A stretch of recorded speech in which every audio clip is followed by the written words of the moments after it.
Hello दोस्तों, मैं active Bhardwaj. तो चलिए मैं आज शुरू करता हूँ एक सच्ची घटना पर आधारित हॉरर स्टोरी।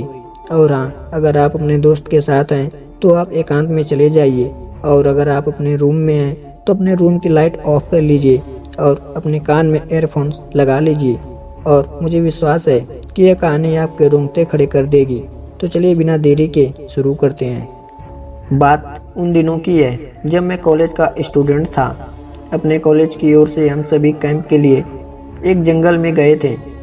हल्की ठंड थी, अतः रात में हम सब ने पूरी रात कैंप फायर के साथ डांस करने, आगे गाने आदि का प्रोग्राम तय किया। मुझे और सभी साथियों को कैंप फायर के लिए लड़कियां इकट्ठी करने का भार सौंपा गया था।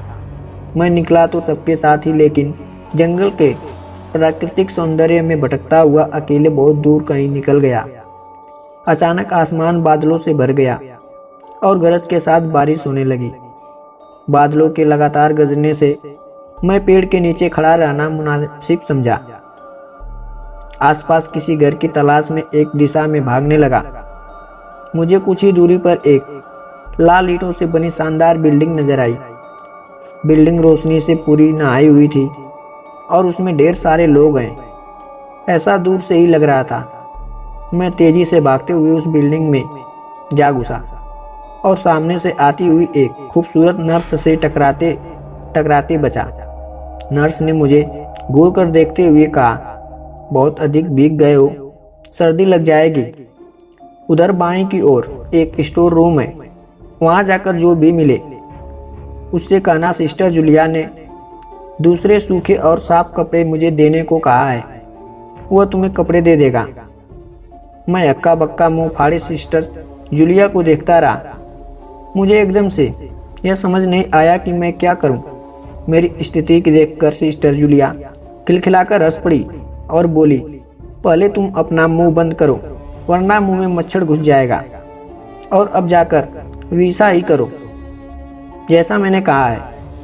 मैं हल्के से हाँ में हाँ भरकर सर हिलाकर सिस्टर की बताई दिशा में जाने को मुड़ गया।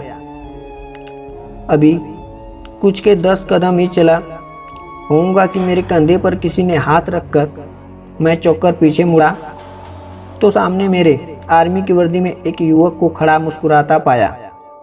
मेरे चेहरे पर आश्चर्य का तबादला अपना घर बना चुका था, जिसे देखते ही उस युवक को हंसी आ गई।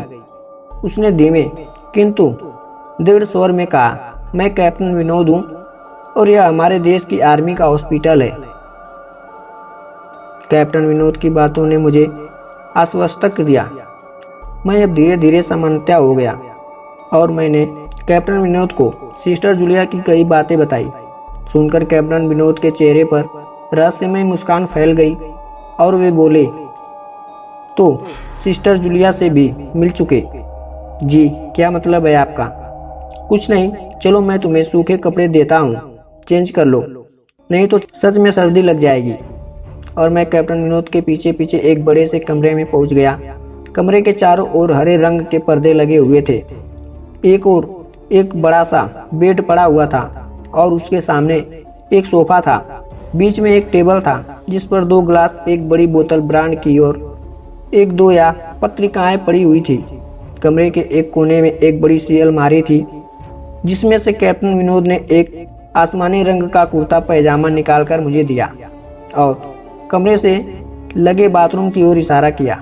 मैं बाथरूम से कपड़े चेंज करके जैसे ही निकला, मेरी नज़र बाथरूम की एक दीवार पर पड़ी।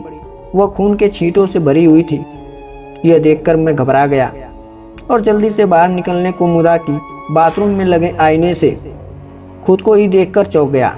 आईने में मेरा पूरा शरीर तो नज़र आ रहा था, लेकिन मेरे शरीर पर से मेरा सर गायब था। अब मुझे डर लगने लगा और मैं हड़बड़ाकर बाथरूम से निकला।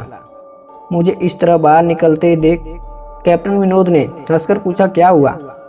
अरे हाँ, तुमने तो अब तक मुझे अपना नाम ही नहीं बताया। कहाँ जाओगे? बाहर बहुत तेज बारिश हो रही है, लेकिन तुम जाना क्यों चाहते हो? अचानक यह मैं समझ नहीं पा रहा हूँ। कैप्टन विनोद, आपकी बाथरूम की एक दीवार पूरी खून से छींटों से भरी हुई है और आपके बाथरूम में लगा आईना भी कुछ अजीब सा है। उसमें मुझे मेरा पूरा शरीर तो दिखा दिए, लेकिन मेरा सिर गायब है। मैं यह बिल्कुल भी नहीं रुकूंगा, यहाँ बारिश में भीगता हुआ अपने कैंप में चला जाऊंगा। कहते हुए मैं कमरे में बाहर निकला, जाने वाले दरवाजे की ओर बढ़ा। रुको, तभी कैप्टन विनोद की कड़कती आवाज गूंजी। तो तुमने सब कुछ देख ही लिया? जी, क्या मतलब है आपका? मेरी आवाज में डर भर गया था। मतलब चाहे जो हो तुम तब तक यहाँ से नहीं जा सकते जब तक मैं तुम्हें कुछ न बता दूं। क्या क्या क्या क्या क्या बताना चाहते हैं आप? जो आज तक कोई न जान सका, जो आज तक कोई न जान सका वह मैं जानकर क्या करूँगा? प्लीज़ अब मुझे जाने दो। मैं डर से रुआंस हो गया। नहीं, बिल्कुल भी नहीं।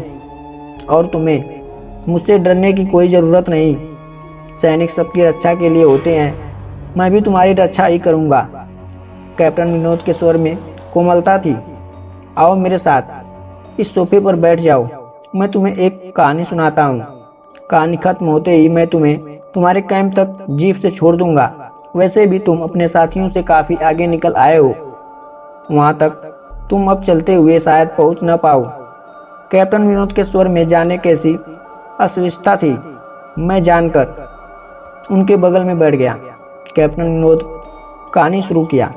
दुश्मनों ने धोखे से हमारे अस्पताल को अपना निशाना बनाया।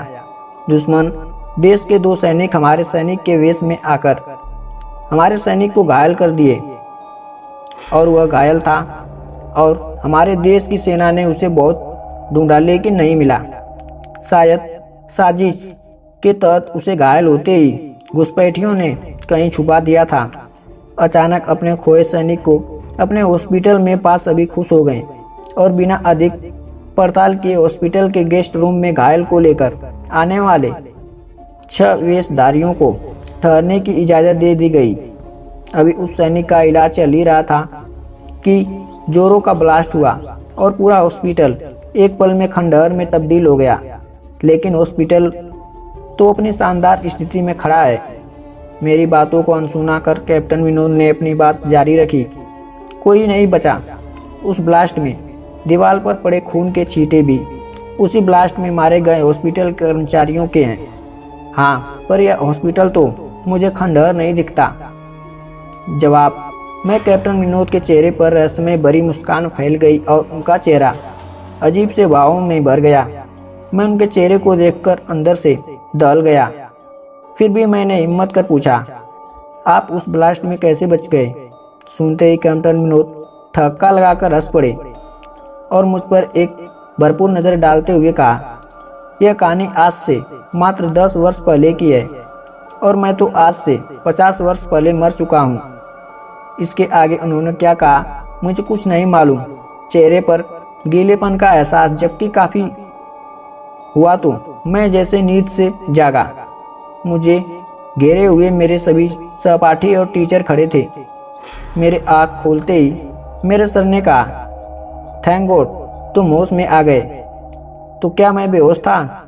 हाँ, तुम जंगल में जाने कहाँ भटक गए थे। जब सभी लौट आए और तुम नहीं आए तो हम सभी मिलकर तुम्हें ढूंढने निकले। काफ़ी दूर जाने के बाद हमने एक जीप आती देखी जिसमें एक आर्मी मैंने तुम्हें पीछे की सीट पर सुलाए हुए हमारे कैंप को ढूंढते हुए आ रहे थे।